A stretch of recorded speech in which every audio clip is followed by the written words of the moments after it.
Tuluyan ng isinara ng Senado ang investigasyon nito kaugnay sa umunoy Davao Death Squad. Ito ay matapos na walang nakuha ang mga bagong impormasyon ng mga senador mula sa mga testimonya ni retired SPO3 Arturo Las Cañas na wala rin umanong dalang sapat na ebidensya na magpapatunay sa kanyang mga aligasyon. Ang ulat mula sa aming kasama si Sweden Velado. Sa 2 beses na panunumpa at pagsalang sa Senado ni retired SPO3 Arturo Las Cañas, 2 magkaibang salaysay din ang ibinigay niya. Sa harap ng Senate Committee on Public Order and Dangerous Drugs na pinamumunuan ni Senador Panfilo Lacson, umamin si Las Cañas na nagsinungaling siya.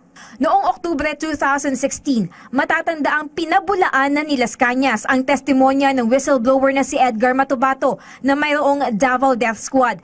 Ngunit ngayong Lunes, nagbago ang tono ni Las Cañas at sinabing totoo ngang may Davao Death Squad at ang promotor daw nito ay si dating Davao City Mayor at ngayoy Pangulong Rodrigo Duterte. Ayon kay Las Cañas, nagdesisyon siyang magsabi ng katotohanan ngayon dahil nagkaroon daw siya ng spiritual awakening noong 2015 matapos ang kidney transplant.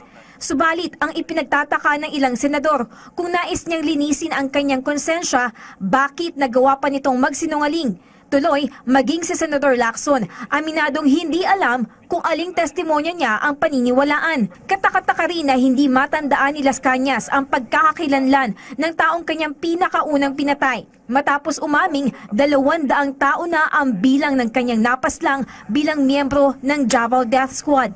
Kailan yung Bersabal? 1997? 1993? 97 yata. 97. Medyo matagal na rin, ano? Pero yung kay Bersabal, naalala mo yung pansit, eh. Pero yung una mong pinatay, hindi mo matanda man lang kung anong pangalan. Alinsunod sa alituntunin ng Senado, hindi maaaring gawing basehan lamang ang personal na salaysay ni Las Cañas. Gusto nating i-test yung credibility ng isang testigo, hindi lamang para husgahan siya, kundi para rin magkaroon ng parehas na pag-iisip to sa mga inaakusahan. Wala naman siyang matukoy na pwedeng mag-back up o magpatotoo ng kanyang bagong testimonya sa Senado. Kaya't sa bandang huli ay nagdesisyon ang komite ni Lacson na huwag nang magkaroon pa ng bagong pagdinig hinggil sa mga mapanirang alegasyon ni Las Cañas kay Pangulong Duterte. Para sa PTV News, Sweden Velado. Sa iba pang mga balita, patuloy ang ginagawang pagsisiyasat ng Senado kay retired SPO3 Arturo Las Cañas sa Senate hearing ngayon. Samantala, Las Cañas umaming nagsinungaling dahil sa kanyang 2 magkaibang testimonya. Kumuha tayo ng karagdagang detalye mula sa aming kasamang si Sweden Velado. Sweden?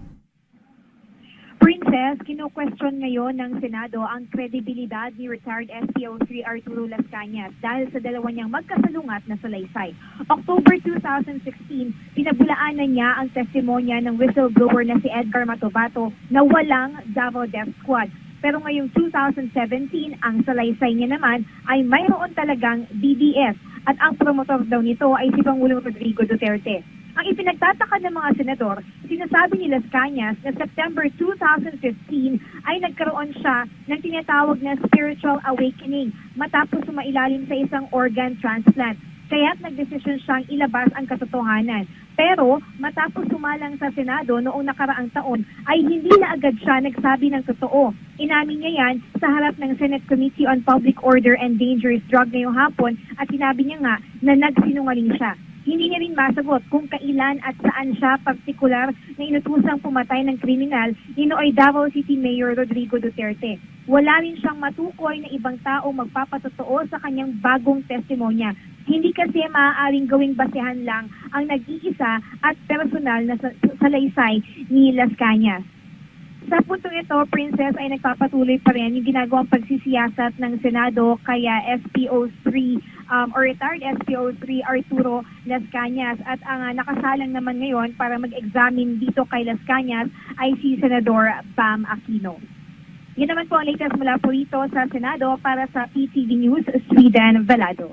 Tinawag ng palasyo na gawa-gawa lamang o fabrication ang umunay journal ni retired Senior Police Officer 3 Arturo Las Cañas na sinasabing magtuturo ng kaugnay ni Pangulong Rodrigo Duterte sa umunay Davao Death Squad. Ayon kay Presidential Chief Legal Counsel, Secretary Salvador Penelo, walang duda na hindi si Las Cañas ang may gawa ng journal na yan. Patunay niya rito ay ang ilang mga terminong ginamit dito. Dagdag pa ni Panelo, posibleng abogado ang may gawa na naturang journal dahil hindi anya kapanipaniwala ng isang ordinaryong pulis sarhento tulad ni Las Cañas ay gumamit ng mga salitang na siya mismo ay baka hindi nakakaunawa. Tulad na lamang ng Waterloo, Presidential Derby at marami pang iba.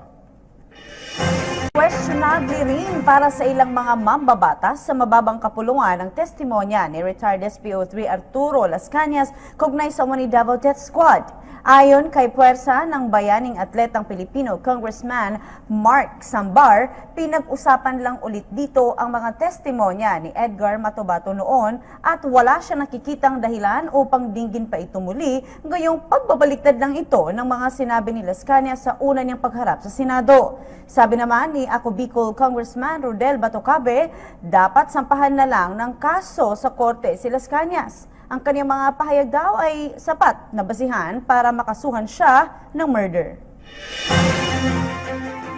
Puluhan ngayon kung ano ang makukuha natin sa testimonya ni Las Cañas para magkaroon ng batas. Ay, kasi yung mga sinasabi niya, pagpatay, murder, okay? Those are already punishable under the revised penal code. Wala nang bago. Pinaka-importante dito maging strict ang Senate in regards to how he's recanting his earlier testimonies. Why? Because it gives a precedent na in the future hearings of both the House and the Senate, pwede na lang magsinungaling kahit sino. So sir, yung paulit-ulit yung binabanggit ng motivation to clear responses, yung pangako sa Well, we have yet to be convinced, ano? Sabi ko nga kanina, ang nag-deliver ng coup de grace sa tanong, si Senator Pacquiao.